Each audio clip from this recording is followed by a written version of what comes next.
जय श्री कृष्णा। राधे राधे।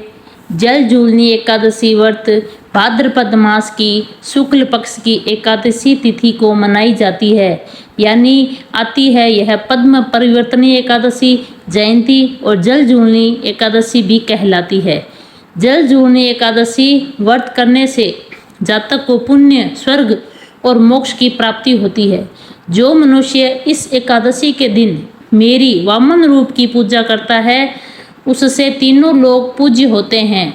अतः मोक्ष की इच्छा रखने वाले मनुष्य इस व्रत को अवश्य करें और इस जन्म में सुख समृद्धि की प्राप्ति होती है। जल जूलनी एकादशी व्रत करने से वाजपेयी यज्ञ करने के समान पुण्य की प्राप्ति होती है और मृत्यु के पश्चात जातक को स्वर्ग की प्राप्ति होती है।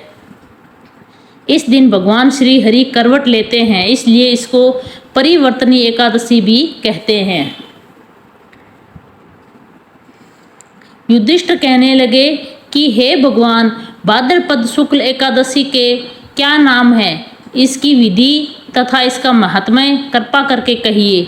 तब भगवान श्री कृष्ण कहने लगे कि इस पुण्य, स्वर्ग और मोक्ष को देने वाली तथा सब पापों को नाश करने वाली उत्तम वामन एकादशी का महात्म्य मैं तुमसे कहता हूँ, तुम ध्यान पूर्वक सुनो। यह पद्म परिवर्तनी एकादशी, जयंती और जल जूलनी एकादशी भी कहलाती है। इसका व्रत करने से वाजपेयी यज्ञ का फल मिलता है। पापियों को पाप नाश करने के लिए इससे बढ़कर कोई उपाय नहीं। जो मनुष्य इस एकादशी के दिन मेरी वामन रूप की पूजा करता है, उससे तीनों लोग पूज्य होते हैं। अतः मोक्ष की इच्छा करने वाले मनुष्य इस व्रत को अवश्य करें। जो कमल नयन भगवान का कमल से पूजन करते हैं, वे अवश्य भगवान के समीप जाते हैं। जिसने भाद्रपद शुक्ल एकादशी का व्रत और पूजन किया है, उसने ब्रह्मा विष्णु सहित तीनों लोकों का पूजन किया है। अतः हरिवासर अर्थात एकादशी का व्रत अवश्य करना चाहिए। इस दिन भगवान करवट लेते हैं, इसलिए इसको परिवर्तनी एकादशी भी कहते हैं। भगवान के वचन सुनकर युधिष्ठिर बोले कि हे भगवान, मुझे अति संदेह हो रहा है कि आप किस प्रकार सोते हो और किस प्रकार करवट लेते हो, तथा किस तरह राजा बलि को बांधा और वामन रूप रखकर क्या क्या लीलाएं की। चातुर्मास के व्रत की क्या विधि है तथा आपके शयन करने पर मनुष्य को क्या कर्तव्य है, सो आप मुझसे विस्तार पूर्वक बताइए। श्री कृष्ण कहने लगे कि हे राजन, अब आप सब पापों को नष्ट करने वाली कथा का श्रवण करें। त्रेता युग में बलि नामक एक दैत्य था। वह मेरा परम भक्त था।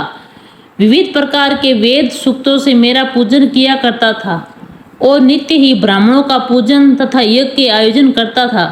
लेकिन इंद्र से द्वेष के कारण उसने इंद्रलोक तथा सभी देवताओं को जीत लिया। इस कारण सभी देवता एकत्र होकर सोच विचार कर भगवान के पास आए। बृहस्पति सहित इंद्रादिक देवता प्रभु के निकट जाकर और नतमस्तक होकर वेद मंत्रों द्वारा भगवान का पूजा की और स्तुति करने लगे। अतः मैंने वामन रूप धारण करके 5वां अवतार लिया और फिर अत्यंत तेजस्वी रूप से राजा बलि को जीत लिया।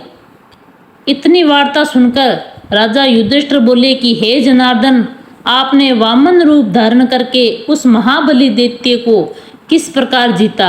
श्री कृष्ण कहने लगे, मैंने वामन रूप धारी ब्रह्मचारी बलि से 3 पग भूमि की याचना करते हुए कहा, ये मुझको 3 लोक के समान है और हे राजन, यह तुमको अवश्य ही देनी होगी।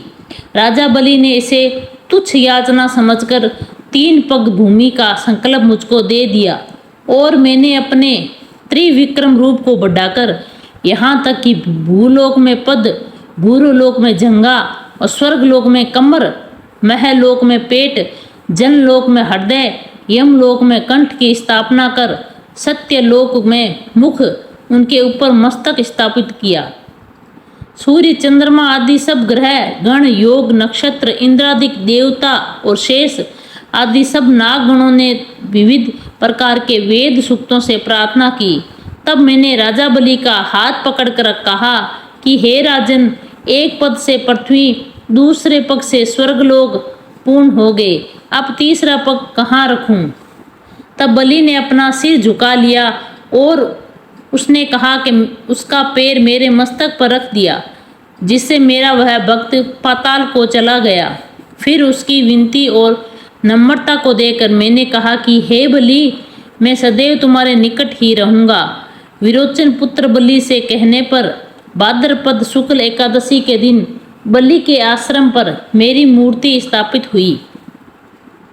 इसी प्रकार दूसरी क्षीर सागर में शेषनाग के शिष्ट पर हुई। हे राजन, इस एकादशी को भगवान शयन करते हुए करवट लेते हैं, इसलिए तीनों लोकों के स्वामी भगवान विष्णु का उस दिन पूजन करना चाहिए। इस दिन तांबा, चांदी, चावल, दही का दान करना उचित है। रात्रि को जागरण अवश्य करना चाहिए। जो विधि पूर्वक इस एकादशी का व्रत करते हैं वे सब पापों से मुक्त होकर स्वर्ग में जाकर चंद्रमा के समान प्रकाशित होते हैं और यश पाते हैं। जो पाप नाशक इस कथा को पढ़ते हैं या सुनते हैं उनको 1000 अश्वमेघ यज्ञ का फल प्राप्त होता है। बोलो विष्णु भगवान की जय, लक्ष्मी मैया की जय, एकादशी मैया की जय हो।